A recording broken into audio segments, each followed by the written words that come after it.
कर सकते हैं। हेलो नमस्कार, कैसे हैं आप सभी। आशा करता हूं कि स्वस्थ और मस्त होंगे और पढ़ाई अच्छी तरीके से कर रहे होंगे। तो चलिए सबसे पहला प्रश्न लाए हैं आप लोगों के लिए। निम्नलिखित में किसमें रासायनिक अभिक्रिया हो सकती है, आपको ये बताना है। 4 ऑप्शन आपको मिलते हैं।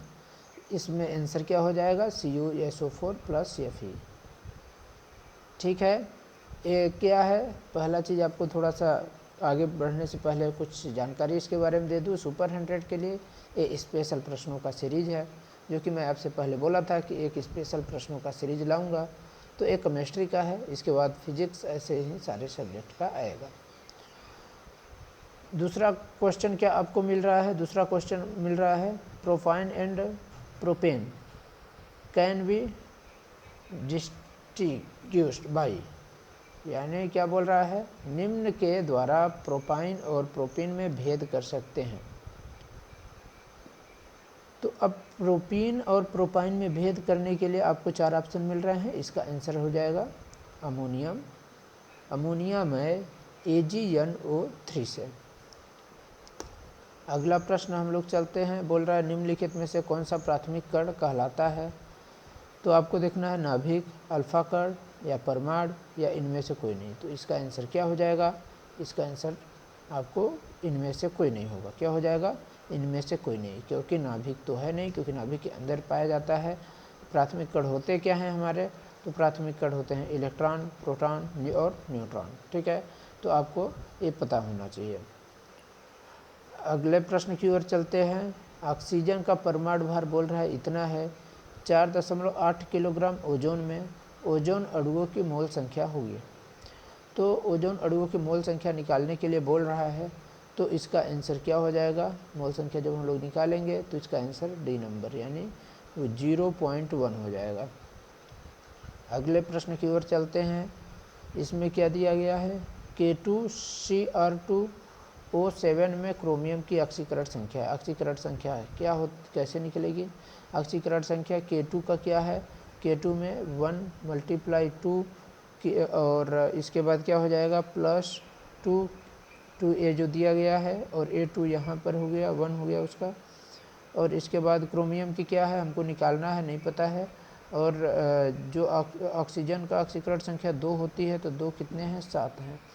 तो 7 दूना 14 कितना बराबर क्या हो जाएगा, 0। इस तरीके से निकालेंगे आप लोग।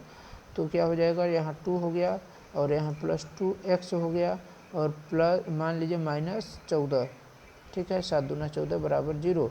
अब इसको जब हम लोग करेंगे तो ये देखिए दोनों एक ही तरीके के हैं, ठीक ना, अचर राशियाँ हैं दोनों, और इस चर में आ जाएगा। तो क्या हो जाएगा इसमें, इसको जब माइनस करेंगे तो -12 + 2x बराबर 0 हो गया। तो 2x बराबर -12, सॉरी ये माइनस से उधर जाएगा प्लस में हो जाएगा, तो 12 हो जाएगा, सिर्फ 12। और तब फिर x का मान क्या हो जाएगा, 12/2 बराबर 6 हो जाएगा। तो x का मान क्या हो जाएगा, x का मान हमारा 6 प्राप्त होता है यहाँ पर। ठीक है, तो इसका आंसर नंबर क्या हो जाएगा, आंसर नंबर 2 क्या हो जाएगा, आंसर नंबर 2। अगले प्रश्न की ओर चलते हैं। अगला प्रश्न क्या है, एक तत्व के 2 समस्थानिक हैं, इन दोनों के परमाणुओं में, अब इन दोनों के परमाणुओं में क्या होता है, इलेक्ट्रॉन एवं प्रोटॉन की संख्या समान होती है। पहला ऑप्शन दे रहा है इलेक्ट्रॉनों की संख्या समान किंतु प्रोटॉनों की संख्या भिन्न होती है, प्रोटॉनों की संख्या समान किंतु इलेक्ट्रॉनों की संख्या भिन्न होती है, या प्रोटॉनों एवं न्यूट्रॉनों की संख्या समान होती है। तो जब समस्थानिक की बात किया जाए तो समस्थानिक यानी उनका समान स्थान होता है। तो इसमें क्या होता है कि इलेक्ट्रॉनों और प्रोटॉनों की संख्या क्या होती है, वो समान होती है। फिर आगे चलते हैं। आगे है निम्नलिखित में नॉन मेटेलिक एलिमेंट, मतलब जो निम्न अधातुओं में अधातु तत्व का, इसमें से अधातु तत्व का हमको क्या करना है, चयन करना है। ठीक ना, कि इसमें से कौन से हमारे अधातु तत्व हैं। तो इसमें ऑप्शन मिलता है, पहला कैल्शियम, दूसरा गैलियम, तीसरा बिस्मथ और चौथा क्या मिलता है हमको, बोरान। तो इसका आंसर क्या हो जाएगा, आंसर नंबर 4 बोरान हमारा आंसर हो जाएगा। ठीक है, तो आशा करता हूँ कि आपको इतना समझ में आ रहा होगा। अगला प्रश्न चलते हैं। रदरफोर्ड के प्रयोग में अधिकतर अल्फा कण, यहाँ अल्फा कण के बारे में बोल रहा है कि रदरफोर्ड के प्रयोग में अधिकतर अल्फा कण क्या हुए थे, तो उसके बारे में पूछ रहा है। तो अब विचलन गुजर गए थे, या वापस फेंके गए थे, या अवशोषित हो गए थे, या फिर क्या हो गए थे कि अपने रास्ते से विचलित हो गए थे। तो इसमें आपको बताना है, ठीक है। तो इसमें क्या हो जाएगा, अल्फा कण में सबसे ज़्यादा क्या हो जाता है, अपने रास्ते से विचलित हो जाते हैं, ठीक है ना, जो सोने की पन्नी थी तो उससे टकरा करके। अगले प्रश्न की ओर चलते हैं। निम्न मिश्रण में टिंडल प्रभाव आपको देखा जा सकता है। वही चीज़ इंग्लिश में ऊपर लिखा है, तो आप लोग देख लीजिए इंग्लिश मीडियम वाले। तेल और जल का मिश्रण टिंडल प्रभाव देखा जाएगा, या गंधक और कार्बन डाइसल्फाइड में, शर्करा और जल का, या मंड और जल का। तो इसका आंसर क्या हो जाएगा, आंसर नंबर ए, तेल और जल का, ठीक है। अगले प्रश्न की ओर चलते हैं। क्या लिखा गया है, ये अभिक्रिया है C3 COO C2H5 CH3 COOH plus C2H5OH। इस अभिक्रिया को कहते क्या हैं, तो इसको हम लोग क्या बोलते हैं, एस्टरीकरण। क्या होता है, कौन सी अभिक्रिया है, इसका नाम क्या है, एस्टरीकरण। अगला प्रश्न देखते हैं, क्या बोला है कि 1 विलयन जिसके साथ जस्ता क्रिया करके एक गैस बनाता है जिसे जलाने पर विस्फोट होता है, तो इस विलयन में उपस्थित है, इस विलयन में क्या उपस्थित है, NaOH यानी sodium hydroxide, NaCl sodium chloride, या सोडियम कार्बोनेट, या HCl यानी HCl का मतलब क्या होता है, हाइड्रोक्लोरिक अम्ल। तो इसमें हम लोग क्या देखते हैं, जिंक की क्रिया कराना है। जिंक हम लोग कराते हैं HCl के साथ क्रिया, ठीक ना। जिंक सॉलिड स्टेट में है और HCl जो है लिक्विड स्टेट में है, ठीक है। तो इसमें क्या होगा, हम लोग यहाँ पर नीचे इसकी क्रिया देखेंगे, तो इसको हम लोग 2HCl कर लेते हैं। तो क्या हो जाएगा, जिंक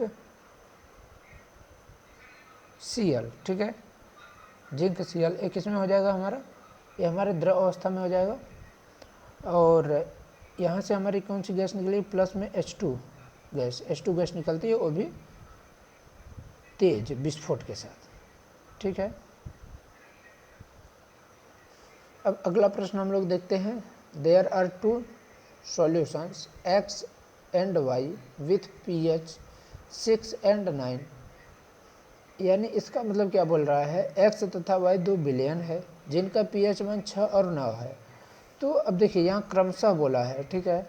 तो क्रमशः में जब रहेगा कि किसका, X का मतलब 6 और Y का मान 9 है, तो X का मान हमारा क्या होना चाहिए, अम्लीय होगा या क्षारीय, और 9 का क्या होगा। तो हमको पता है कि 0 से लेकर 7 तक अम्लीय होता है, और 7 से 14 तक जो होता है वो क्षारीय होता है, ठीक है।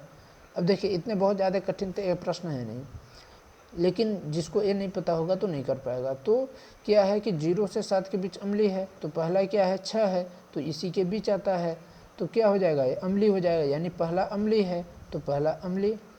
दूसरा क्या है, 9 है, तो 9 7 से 14 के बीच आता है, दूसरा क्या हो गया, क्षारीय। तो आंसर नंबर क्या हो गया, 1, ठीक ना। आसानी से इसको कर सकते हैं आप लोग, इसमें बहुत ज़्यादा टाइम नहीं लगाना है कि नहीं बहुत कठिन है या बहुत ज़्यादा मुश्किल है, ठीक। अगले प्रश्न की ओर चलते हैं। अगला प्रश्न क्या है कि निम्न में किसकी अभिक्रिया क्लोरीन के साथ कराने पर ब्लीचिंग पाउडर बनता है।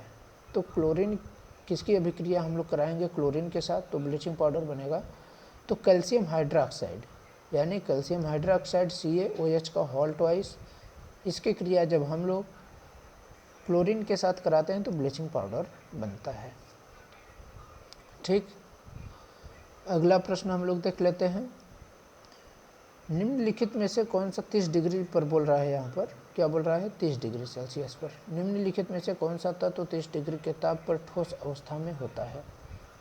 तो 30 डिग्री पर कौन सा ठोस अवस्था में होता है, ये हमारा ऑप्शन है ब्रोमीन, दूसरा आयोडीन, तीसरा गैलियम और चौथा पारा, ठीक है ना। तो ब्रोमीन, आयोडीन, गैलियम और पारा, तो इसका आंसर क्या हो जाएगा, गैलियम। क्या हो जाएगा, गैलियम हमारा जो होता है 30 डिग्री के तापमान पर ठोस अवस्था में होता है। और अगला और लास्ट प्रश्न हम लोग देखते हैं, साबुन में होते हैं, साबुन में क्या होते हैं, साबुन कैसे होते हैं? जल स्नेही शीर्ष एवं जल रोधी विरोधी पूछ, या जल विरोधी शीर्ष एवं जल स्नेही पूछ, जल स्नेही शीर्ष एवं जल स्नेही पूछ, या जल विरोधी शीर्ष एवं जल विरोधी पूछ। ठीक है, तो अब इसमें हम लोग देखते हैं साबुन में होते हैं कैसा होता है। जल स्नेही शीर्ष होता है और जल विरोधी पुच्छ होता है। और इसमें से आपको गलत बताना है कि निम्नलिखित में से कौन सा गलत है। तो ऑप्शन नंबर है 1 फेनिल इथेनॉल, 2 पेंटेनॉल, या 2 पेंटेनॉल, या 1 इथेनॉल। ठीक है, तो ये आपको ऑप्शन मिल रहा है और इसमें से हमको कौन सा गलत है इसको बताना है। बाकी सब सही है, इसमें से एक गलत है। तो इसमें से गलत कौन सा है? इसमें से 2 पेंटेनॉल जो है वो गलत है। ठीक है, ये यहाँ पर डबल बॉन्ड होना चाहिए था। तो इस तरीके से हमारा आज का ये सीरीज खत्म होता है। और ये पहला सुपर 100 का स्पेशल MCQ सीरीज़ था, केमिस्ट्री सब्जेक्ट का था। अब अगला, अगर आप लोगों का अच्छा रिस्पांस रहेगा तो ये सीरीज़ चलती रहेगी, अगर अच्छा रिस्पांस नहीं होगा तो फिर इसको हमको बंद करना पड़ेगा। ठीक है, तो देखते हैं इस वीडियो से ही कि आप लोगों का कैसा रिस्पांस रहता है। अगर आपको समझ में आया हो तो आप लोग बिल्कुल अपना फीडबैक दें, अगर ना समझ में आया हो फिर भी आप कमेंट कर बता सकते हैं कि आपको समझ में नहीं आया, जिसे सुधार किया जा सके। ठीक है, धन्यवाद, पढ़ते रहिए, मस्त रहिए।